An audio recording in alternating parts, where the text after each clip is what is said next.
Here with reaction is Congresswoman Marjorie Taylor Greene. She represents Georgia's 14th Congressional District. She's also a member of the House Oversight Committee, which will be essential to this impeachment inquiry process. Congresswoman, good to have you with us. Hi, thanks for having me on today. What changes now that Speaker McCarthy has made this announcement? Well, what changes is we have the full power of the House of Representatives behind our investigation into Joe Biden.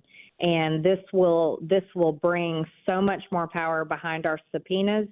They cannot be stalled anymore, and we will be able to get really to the bottom of the corruption that's happened as Joe Biden has held the highest seats of power in the land. Now, I noticed I saw Speaker McCarthy made a great case today, I thought, for why an impeachment inquiry is important to bring.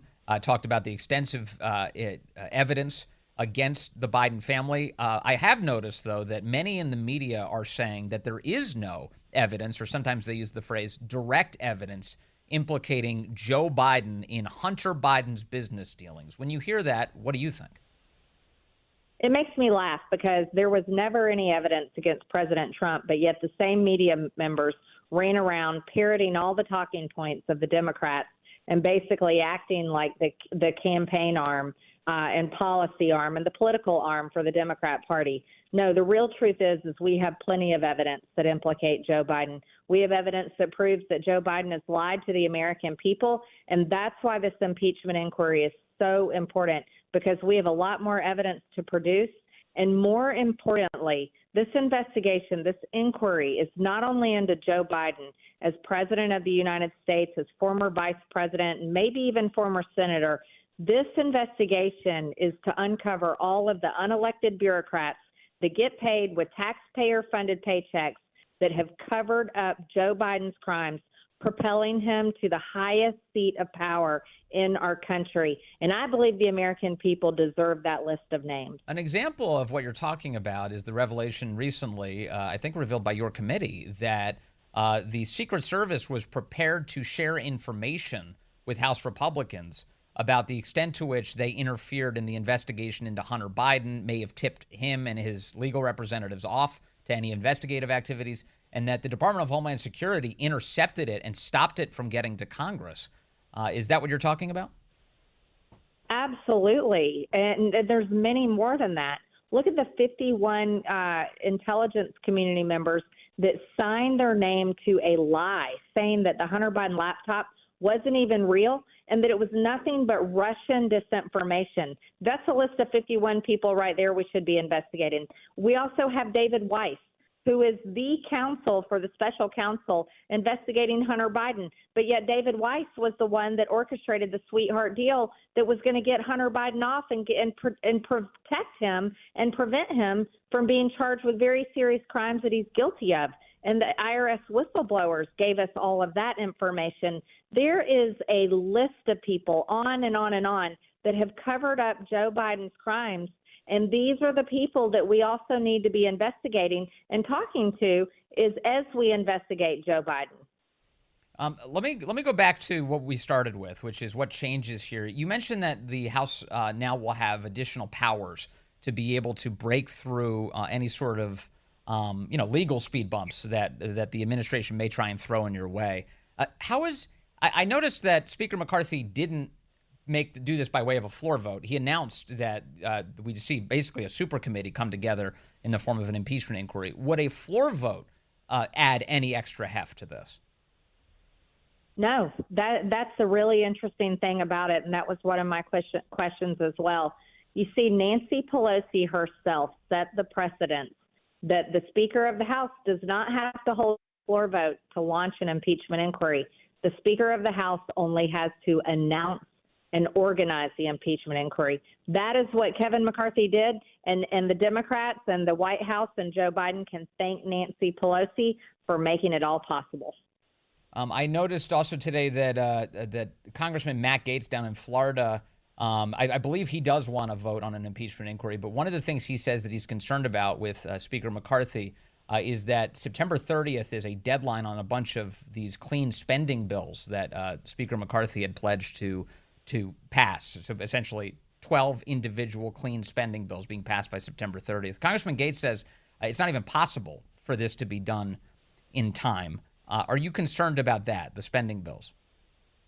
Well, Matt is a dear friend of mine, and he's one of my best allies in the House, one of my good friends and colleagues, and we see eye to eye on many things, especially getting behind President Trump and getting him reelected in 2024. But I am dismayed at what I'm hearing from him today. Why would he demand a floor vote for an impeachment inquiry when that is the very thing that I have been fighting for since Joe Biden's first day of office? I introduced articles of impeachment against Joe Biden, and him for wanting a floor vote before there's an impeachment inquiry stalls the very thing that he himself has been demanding along with me. The other big problem here is I agree with him on those policies, things that we want to get passed, like term limits and a balanced budget. I'm a co-sponsor for those bills.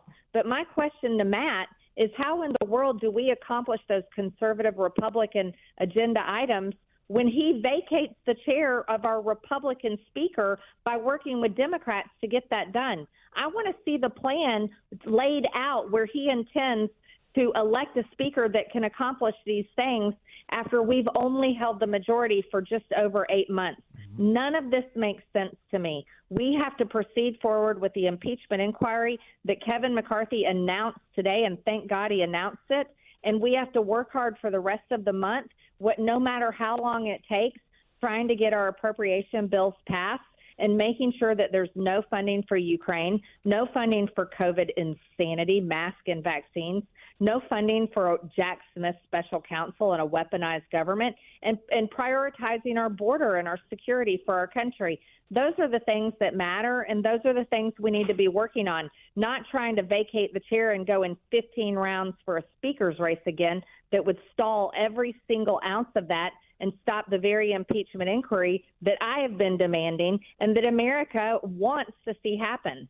So in other words, in so many words, you do have confidence in Speaker McCarthy that he is going to both attend to an impeachment inquiry here in an honest and sincere way, and also keep his pledge on getting these spending bills passed in an orderly fashion, as he agreed to when he became Speaker. I hope he can do that, and I do have faith in him on the impeachment inquiry. But America also needs to understand how appropriation bills get passed. It's not Kevin McCarthy running around with every appropriation bill trying to get it done. We have committees set up that have to get these bills out of their committee. Two of these bills are still sitting in committee. That's not Kevin McCarthy's fault. That's the committee needing to finish their work. Also, we have a whip team. We have other leaders in leadership that help push these bills to the floor and help get the votes for the bills. So people need to understand that Congress is run by the majority party, and that takes a team of people making it happen. And that's how it's always been done. So what we have to do until September 30th is we got to work it. We got to bust our tails like the American people do every day in their jobs. And we need to try to get these things passed, and I hope we can get it done. Okay, and then lastly, on impeachment, as this moves along, when should we see some action here? Obviously, he made this announcement today. What does this look like in practice? Is Jason Smith, James Comer, Jim Jordan take the lead here? When did things start moving, and how much do you need to see before you move to actual impeachment? Well, now that's a great question, because there's a difference between impeachment inquiry and then an actual vote on articles of impeachment. So that's the two different things. Today, Kevin McCarthy, the Speaker of the House, launched the inquiry, and he has assigned 3 committees to handle the entire inquiry. I'm very excited to see that process get started.